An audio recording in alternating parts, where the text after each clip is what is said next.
Reddit, what is your r/no-sleep story that actually happened? I lived in an apartment a few years ago. 4 units upstairs, 4 units downstairs. I lived upstairs, and the apartment below me was vacant. I kept hearing footsteps through the apartment, and I knew I shouldn't have. Nobody was downstairs. I asked someone to come over and listen, just to see if I was crazy. Maybe I'm just hearing other apartments since it's empty downstairs, and everything is echoing. Wrong. I kept hearing the footsteps. This went on for a solid hour. Finally I called the landlord, and the police. Apparently someone had broken in through the windows downstairs, and was walking back and forth through the apartment with a knife. Fucking horrifying. While living with some friends, I got up late at night to get a drink of water from the kitchen. I didn't turn on any lights, having no trouble navigating in the dark. As I crossed through the living room, I heard some movement-type noise or something, and assumed it was one of my roommate's pet cat. Go to the kitchen, drink water, leave kitchen. On my way back through the living room, I hear movement noises a lot louder than an old cat should make, and I glance around. There on the couch, in the very dark living room is a shape, roughly child-sized, with bright red eyes staring directly at me. I froze. The fear was so sudden, and strong that it is in fact giving me goosebumps now. I very slowly stepped backwards, not daring to even blink as I watched the red orbs watch me. After several agonizingly long seconds, I reached the kitchen light switch, ready to defend myself when this goblin thing was sure to attack me. Click, it was my other roommate's chinchilla.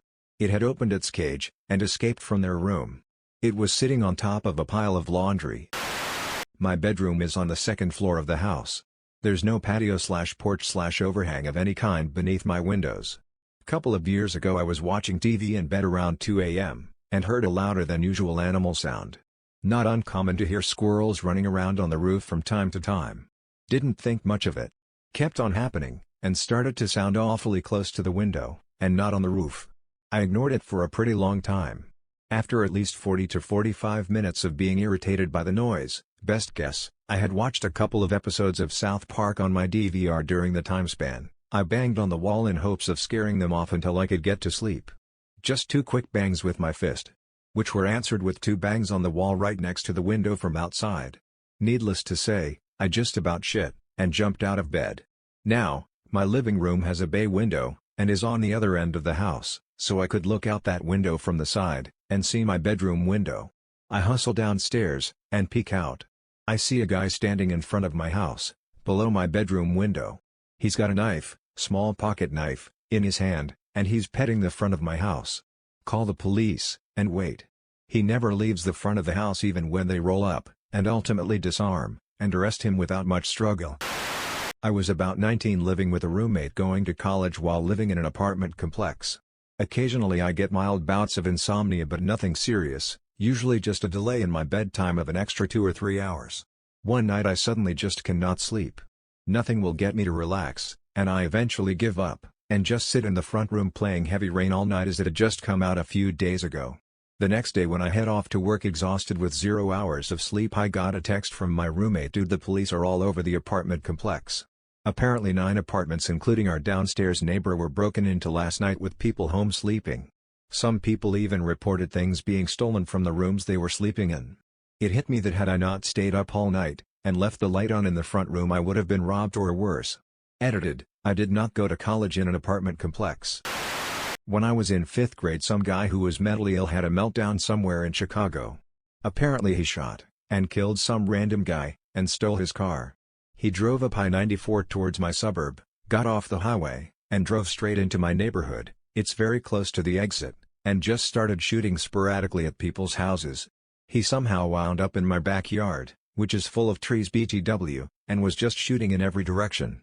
I can still vividly remember brake lights in the middle of the otherwise pitch black woods, and sparks from the gunfire going off in every direction. The cops showed up, and shot him to death. Luckily no one was hurt, but my neighbors did find a bullet in the middle of their mattress. Fireworks are not so fun anymore. I was living in Fort Wayne, Indiana for a short time, and the house I stayed in was on the outskirts of the main city, set way back on a dirt road in Farmville. The house is over 200 years old, and I would routinely freak myself out because of the age, location, and my only other roommates were 2 cats. Anyways, during one of the coldest nights in January, -15 F, I heard someone frantically ringing my doorbell at 2:30 to 3 a.m.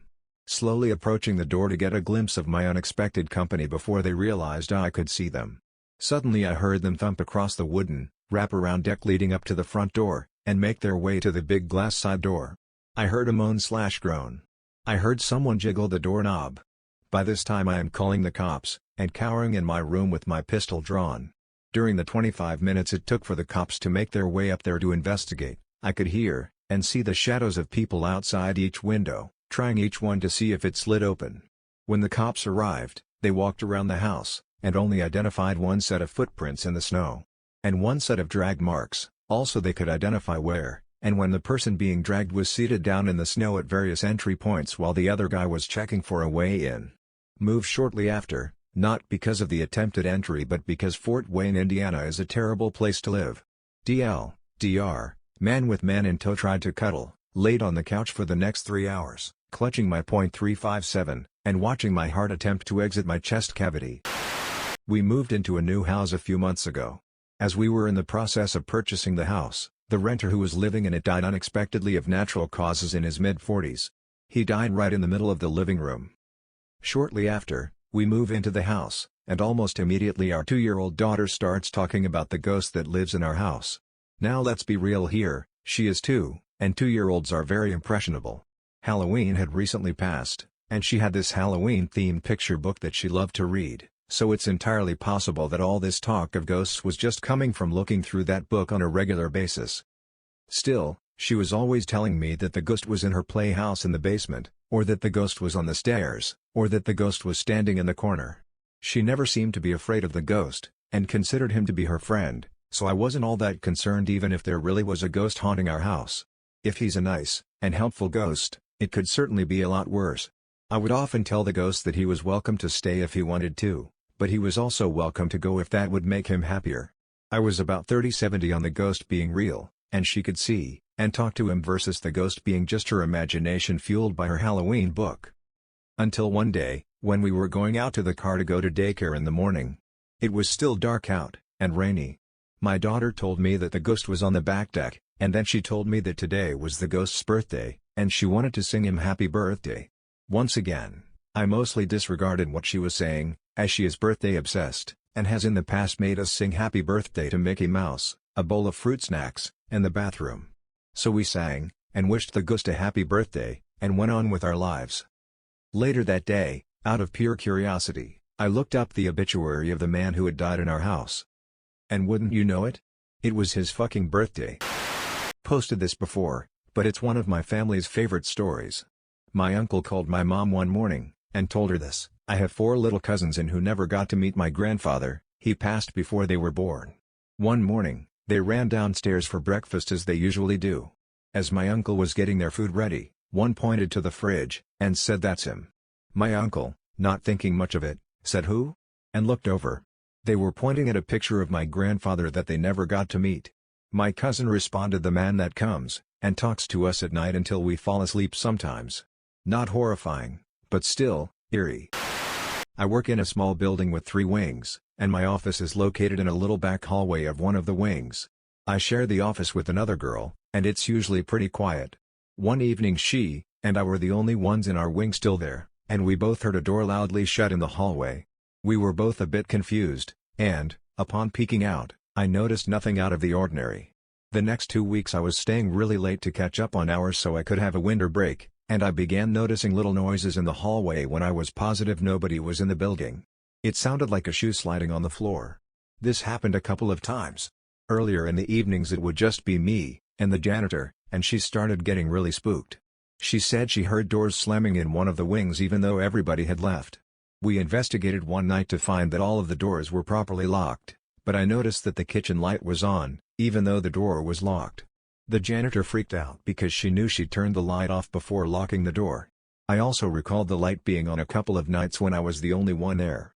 I started to ask around if other people in the building had experienced anything weird like that, and one lady said some of her room decorations would have moved when she came back from the bathroom. And here's the one that really creeps me out. Another lady said that one day she noticed a footprint in the middle of her desk. It's that black material that shows skin prints pretty easily. To be honest, I'd rather it be paranormal stuff, because the idea that there's a person doing all this really creeps me out. DR, a mild white-collar paranormal activity.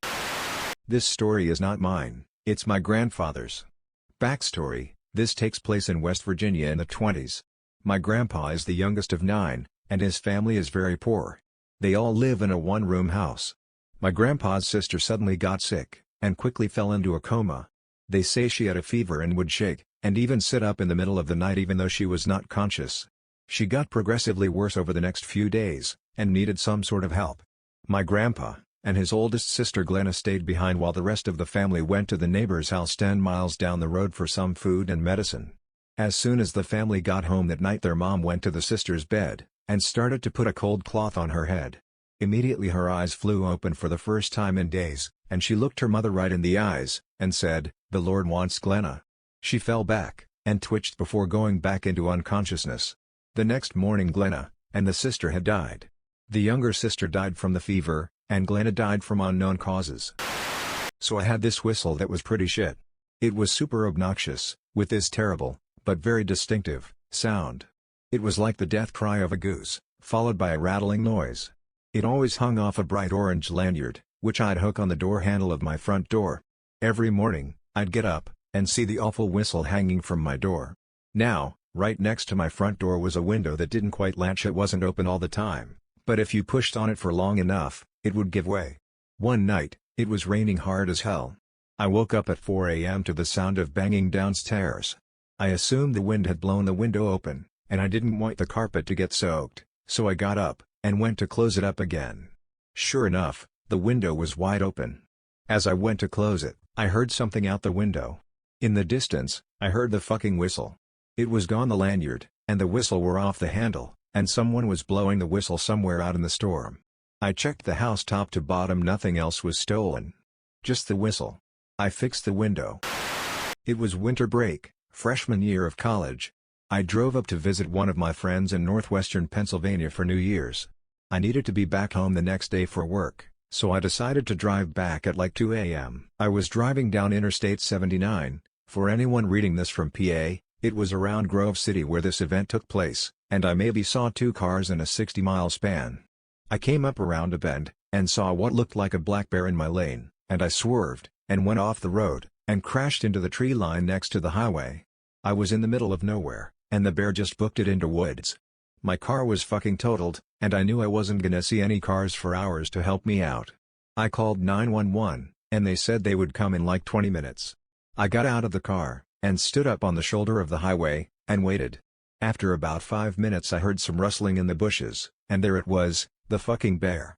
Turns out when I went off the road I hit a cub and mama bear was pissed as all hell. I booked it over to the back of the car, and hopped in the trunk. Thank God I had a big Ford Expedition so the bear couldn't fuck with it too much. For another half an hour the bear tried ramming the car, and was trying to get at me in a frenzy. The police showed up, and the siren scared mama bear off into the woods again. It was the most terrifying experience of my life. Edit: holy shit, a lot of you are from PA, and I'm surprised that a lot of you actually live around where this happened. One I posted nearly a year ago that could do with dusting off. Quite a few years ago now I found myself working at a historical jail, prison museum for you USA types, as a guide/administrator. This place was one of the oldest buildings in town, and had quite the reputation amongst ghost hunters, so it was always spooky working there. The early days had been fairly violent, and there had been a few deaths including state-ordered hangings, so there were plenty of ghostly stories passed around. While I did see some very odd things during my time there, the building was old, a haven for local wildlife, and far from windproof, so any stories had to be taken with a grain of salt. We also had several dozen mannequins set up in traditional poses, a few gathered in the courtyard, some in the cells, and it was always fun to hear the gasps from the tourists when they saw the first one looming in the hallway. Now to the story. As this was primarily a tourist town, the winter months were quite quiet, and I could go hours without seeing another person. One day, I had lucked out and managed to get a late closing one night, and an early morning opening the next day. Both closing and opening required a torch as it was pitch black at this time of year, and lights were not installed throughout the entire complex. I had only had one tourist the entire day, so, to defeat boredom, I decided to take one of the surplus mannequins from the storeroom, dress them in some early convict lady's garb, and set them up in the kitchen in the ladies' wing. I decided I would set them up facing away from the door, holding a bowl in one arm, and an egg beater in the other. I made sure everything was very sturdy, and closed the kitchen up for the night. The next morning I arrived at 6 a.m. to open up, and was making my way through the complex when I heard something strange. The room I was in shared a wall with the kitchen's, and there was an odd, scraping noise coming from the other side of the wall. As I stood there listening in the dark, it stopped. Started again. Then intensified, accompanied by a tapping noise. A little freaked out, I continued around the building. It was set up in circular shape with rooms on the inside, making my way slowly towards the kitchens. As I stood outside the door I could hear this irregular noise quite clearly, and decided to use the sliding hatch on the door to look into the room first. The mannequin was moving. Not just moving slightly, but quite visibly tapping one foot up and down as it slowly turned the egg beater, its arm raising and lowering. As my eyes adjusted to the dark, my brain started to process what I was seeing. Whether possession or poltergeist, I was not sticking around for this thing to turn around. I slammed the hatch closed, and hightailed it back the way I came, not stopping until I reached the main office, where I promptly bolted the door, and turned on every light I could find. At around 10 a.m. we had our first tourist come through the doors. I had convinced myself by this point that surely what I had seen had been some sort of hallucination. I must have heard the building settling, and my brain filled in the rest. It was dark after all. Knowing I would have to open the kitchen for the tourist to pass through, I hung the "back in 5 minutes" sign on the front desk, and snuck quietly towards the kitchen door. I slowly opened the hatch, and peered in to see the mannequin standing in the same position that I had left it, not moving. With everything back to normal, I breathed a very deep sigh of relief, and opened the door. The second I opened in the door, the mannequin began to mix the egg beater, frantically tapping its foot. I have never been more terrified than at that moment. It was broad daylight. I couldn't convince myself nothing was happening this time. It was happening right in front of me. I was alone in a jail with a possessed mannequin, and I was the only authority figure with an innocent member of the public soon to be coming through this very room. What the hell was I supposed to do in this situation? I remember thinking, it's only plaster and paper mache. Just kill it. Smash it quickly, run like hell, and never come back. As I picked up a meat mallet, and walked, extremely hesitantly towards the thing. As I got closer, it began moving quicker until I was within reaching distance. Fully expecting this thing to turn around and bury the egg beater in my chest, I grabbed a hold of its arm, only to have the mannequin erupt into a terrible, croaking, hissing noise. I near crapped myself at this point, but something about the hissing sounded surprising familiar. Gaining some composure, I looked into the bowl the mannequin was holding in its other arm. Looking up at me, with its head stuck firmly between the beaters, was a king skink, about 40 centimeters long. I took my hand off the mannequin's arm, and the skink began to run. Stuck as it was, it ran around in circles in the bottom of the bowl, which turned the beater attached to the mannequin's arm, which proceeded to move up and down, and caused the whole thing to vibrate, tapping its foot on the ground. 5 minutes later I was letting the poor guy go in the courtyard while still giggling hysterically to myself, and by the end of that day that mannequin was packed up, and back in storage. Just in case. DR lizard-powered terror mannequin because Australia. My daughter slept in the bed with me for a few years after her father and I had divorced. Probably ages 3 through 6 or so. My bed was against the wall, and she slept on the side of the wall. I slept on my side facing her, so my bathroom was to my back. We had not fallen asleep yet, but had just been laying there being quiet and still. All of a sudden, she says, "Mommy, why is there a man standing behind you?" My body turned ice cold, and it felt like all of the blood drained out of my body. I finally got up the nerve to turn over and look. There was nobody there. She had said it so seriously, but the little toot was totally joking. I have never been so scared in my life, and to this day I will not sleep with my back facing that bathroom door. This was 13 years ago. Posted a couple of times before, but definitely the freakiest shit I've ever experienced. This happened my senior year of college, Christmas break 2006. I worked for a professor that asked me to house/dog sit for him while he was out of town to see the bowl game that we were in. He was gone for 3 days, and had a huge piece of land in the middle of nowhere. I invited my GF at the time. He had horses, and fishing, and a gator to ride around on, etc. etc. So the first 2 nights went down with no incident, but the last night, his little foofy dog is having a fit. She keeps barking at the back door. At first we blow it off, but decide to lock the dog inside in case of a coyote or something. After a while we start to get a little creeped out. I keep saying it's probably an animal, and we'll be fine. My GF, not too bright, Wants to go investigate to see what's outside, so I lock the door behind her. Hee hee, just kidding. She goes outside, and says she saw something small, and gray, probably a coyote, and it ran off. So, just an animal, no worries. But by this time, we're pretty spooked. The dog now starts barking at the window on the other side of the house. We're still trying to ignore it, but a little worried. We decide to get into bed. Awkward silence. Then I hear it. It sounds like a young girl singing a soft, eerie lullaby. I don't say anything, hoping that my mind is playing tricks on me. My GF says, "Let's get the fuck out of here." I say, "Why?" She says, "You didn't hear that little girl singing? Okay, let's get the fuck out." And we got the fuck out. I even called someone to talk to me while we walked out to my car. Next morning, went to clean up the house, and such. Most scared I've ever been. Ever. Hunting with father-in-law. It's well before sunup, maybe 5 a.m., and we hiked to a patch of trees, and sat down, him maybe 70 yards south of me with me facing out into a clearing. He had a flashlight, and I didn't have one on me at the time. It was so dark you couldn't see a hand in front of your face. After about 20 minutes, I hear something really big walking maybe 10 yards in front of me. From the sound of the leaves/branches breaking, it sounded human-sized. It startled me, and I loudly call for my father-in-law to turn on the flashlight. Right in front of me, where the noise was coming from, I hear his voice say, "Nah, it's cool." The noise happened again about 10 minutes later, and I called out to him, assuming it was him making the noise. No response, so I made my way over to his camp, and asked him if he had just walked near me. He said he hadn't gotten up the whole time, and was confused why I would have heard his voice. Skinwalkers, man. My paternal grandmother died when I was 6. I lived in NY. She lived in PA. I met her maybe twice.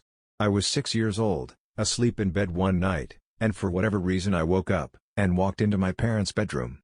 My father had an easy chair in one corner for reading. I sat in the chair. On the opposite wall was my father's closet.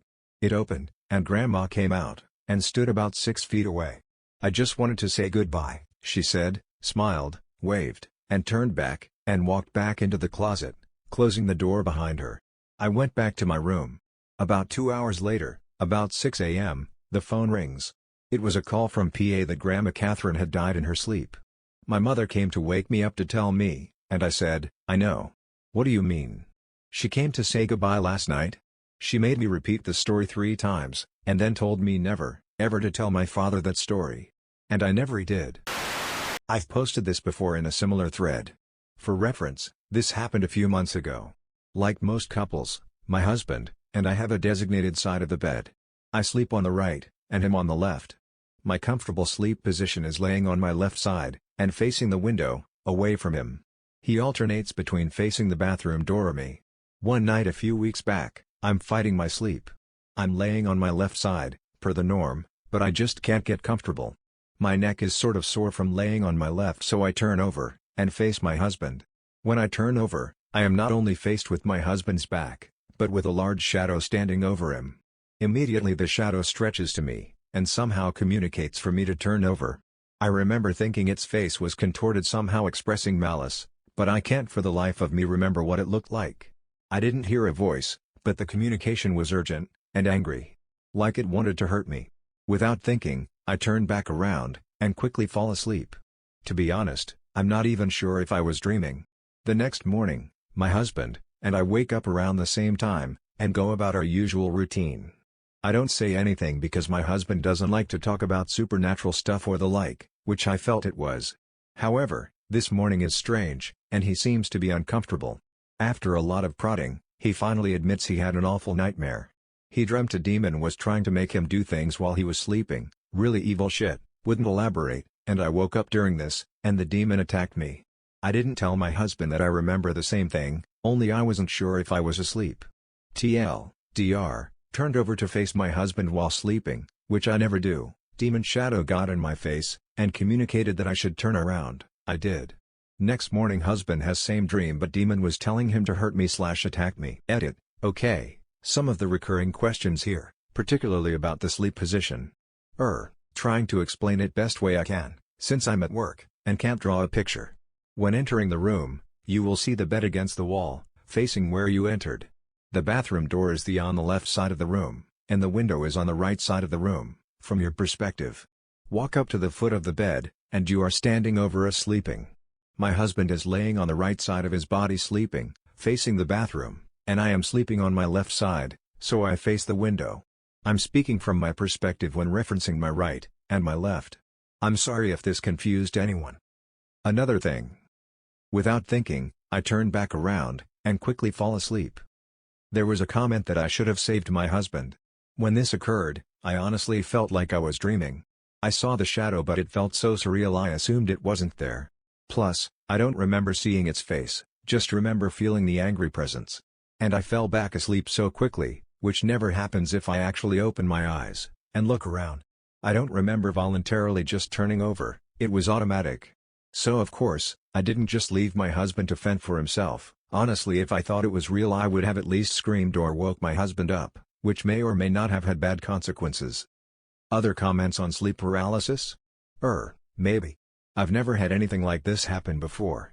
Maybe it was a weird coincidence of SP on my behalf, and an awful nightmare on my husband's. Maybe we're that psychologically linked. This was overall a terrifying one-time experience in my life. It did leave me uncomfortable and anxious a few days after. I didn't sleep well for a night or 3 after, but when it never returned I began to write it off. My husband, and I never spoke about it after that morning. TBH, it does feel that if we ignore it will go away. If you believe me, thank you. If you don't believe me, even better, hopefully that'll help you sleep tonight. It's not something I would like to experience ever again. Not only because of the fear but because of my awful feelings afterward. My family moved into this house when I was 8, and it was bigger than any house we had before, and had a massive unfinished basement. That basement had windows that lined 3 of the walls, so it wasn't the dark basement that most people think of, but for some reason I was still terrified of being down there at night. And every time I would go upstairs, I'd sprint upstairs because I felt like something was following me up. For 11 years that went on, and my family acted like it was just my imagination. For the last few years, my dad had moved his office down there since he worked from home, and he was hell-bent on having guest bedroom in our house. Now one thing about my dad is he never really stops working. When everyone else is getting off work early on Fridays, he always kept working until he was done. That meant he would be down in the basement way after it got dark. Then about a year ago I was back home from college for the summer, and my dad got rid of the guest bedroom after 10 years, and moved his office in there. It felt the same when I went down there, but it kept getting worse. I started noticing that my dog would never go down there with me even though he used to love being down there since there's space for him to run around. He would stand at the top of the stairs unless I forced him down there. Then once he was down there, if I took my eye off of him, he would sprint upstairs. It started getting to the point where I was overcome with fear even walking down there during the day, and I just started avoiding it completely.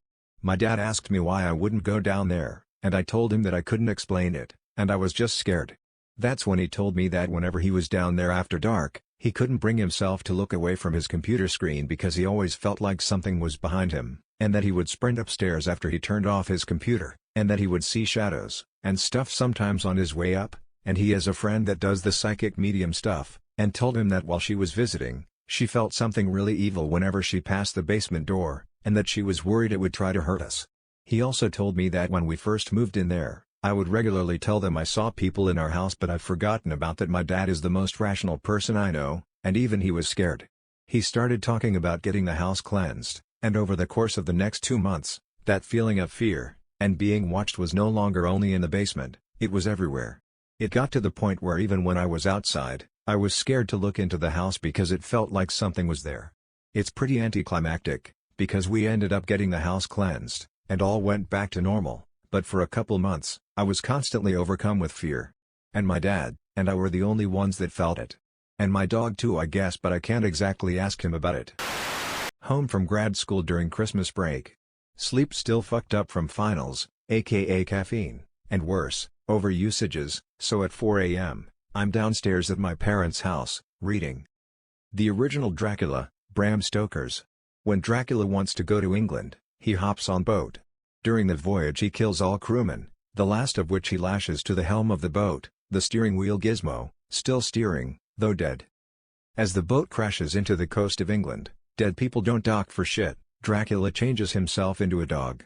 He jumps from the boat, and as he lands, a huge bolt of lightning strikes, much thunder ensues. At that exact moment, a huge bit of thunder, and lightning outside my folks' house. December thunderstorms pretty rare in Midwest, so I levitate from the couch like the lightning had hit me directly in the ass. So freaked out, and probably still a little whacked from finals, that I got a butcher knife from the kitchen, and wandered all through the downstairs area, finally going upstairs to my bedroom, with knife. No idea what I thought I was looking for. If I'd seen a dog, I probably would have stroked out then, and there. Years ago, around Halloween, my family had gathered to watch scary movies. My mom loved these shows. My dad didn't care much for them, so he would get up every few minutes to work on something or other. We had started watching Hitchcock's The Birds, and it was getting late, probably close to midnight. And it was getting cold. Not just the late October chill of the foothills we lived at, the house was getting cold. At first my mom just asked my dad to turn up the thermostat, but after couple minutes of the furnace running, and the house not warming up, he realized he'd need to go check the furnace. He grabbed a lighter, and headed downstairs. A minute later, we hear him shout for us. "You have to come see this," he says with something that sounds part excitement, part nervousness in his voice. We get down there to see him shining a flashlight into the furnace. Peering in, first we just noticed the pilot light was indeed out. Then we saw the reason. A dead bird. Something about the size of the palm of my hand, maybe a sparrow, had flown into the furnace from outside, and put the flame out. Edit, DL, Dr. watched a show about killer birds, was almost killed by gas leak caused by bird. I posted my story over in r/humanoid encounters. In 1993, our family lived in a small town called Ritzville, Washington. I was 5 years old at the time, and what I experienced has left me thinking about it every single night for the past 22 years. I shared a room, and bunk bed with my little brother. The room had a small, fairly deep closet located a few feet from the foot of the bunk bed. Located on the wall was a small vent that at night, when the living room light was on, would shine through, giving my room a slight ambient glow. Well, one night I had to go to the bathroom, and when I sat up, and was about to take the covers off, I noticed that at the foot of the bunk bed was this tall black figure with a giant oval head that spanned the width of the bunk bed staring at me. It had two small yellow eyes that were far apart, and I noticed this thing stood around 6 feet tall. Its skin was charcoal, and lumpy. I stared at it for a good 5 seconds before I threw the covers over my head. 5 seconds of this monster being ingrained into my head. I could feel the evil surrounding it. I was up for a while before I fell asleep again, so I have no idea how long it was there. In the morning the first thing I noticed was the closet door. I make it a habit to close closet doors every night, but it was wide open. My mom was the first to know about it, and you know how most parents kind of wave off their kids' experiences as a bad dream? She didn't. She knew I saw something because they've seen things. I had nightmares for weeks after seeing it. In my dreams this being picked me up, and started torturing me. I haven't seen it since, and I never want to see it again. About 4 years ago I was getting off work late around 11 p.m. when I hopped on the highway to head home. I got onto the I-10 in the middle of Phoenix, Arizona. This a big city on the busiest highway they have. But when I got on there was no one for a mile or two until I came across a police cruiser driving about 5 miles an hour zigzagging back and forth the entire width of the highway with lights on. This was the first time in my 15 years of driving I've ever encountered something like this, and did not know what to do, so I slowed down to his speed, and just stayed behind him. We were the only two on the road, and this crap went on for about 20 minutes. I started creaking out because there was just no one else on the road. Like, was I not supposed to be here? WTF is going on? And then just like that the cop turned his lights off, and took off, and fast. So I did too, for about a quarter mile until I started coming across the most insane catastrophe I have ever seen. There were at least 100 wrecked cars on the side of the road, and in the road. Some looked like minor damage while some were completely fucked. I remember seats from a minivan just lying in the middle of the road. But the weirdest part was there were no people. Not a single fucking one. No drivers, passengers, no cops, paramedics, fire trucks, nothing. It's like this huge crazy crash happened, and they came, and loaded everyone up, and just left. It was like driving through a scene of The Walking Dead. Completely unreal. 4 years later, and I have not met a single person who saw it or found a news article on it. People think I'm crazy. Kind of a no sleep for a short while. One Halloween a couple of groups from the neighborhood got into an egg fight. None of us hated each other, just in different cliques. As the opposing forces started to march forward we took off running to retreat to a safer distance. As we entered the woods I quickly bolted behind a tree, and everyone from the opposing side passed me by. Or at least I thought. Apparently Bill got caught by a branch, and was trying to free himself. I got from behind the tree to give him a hand since he was having a hard time. Right as I got to him he looked up, and our eyes locked. He had a true look of horror in his eyes. I asked him if he needed some help, and he muttered very lowly, "Yeah. Sure." So we got him loose, and I ran off to rejoin the fight. Next day in school someone walked up, and said, "Is what Bill said true?" Being a smartass, yup, and walked off. Then it happened a second time, then a third, and fourth. I responded yup each time. I'd be lying if I didn't say that I was curious as to what they were talking about, but I just played along since everyone asked it the same way. As if they are finding out that ghosts really do exist. So at lunch I see Bill walk up, and say, "Hey Bill, I have a question." He mutters slowly, "Yeah, what?" I respond, "Why is everyone asking me if what you said is true?" He said, "Okay, it was the weirdest thing. You weren't there. Next thing I know you are standing in front of me. You just appeared out of thin air.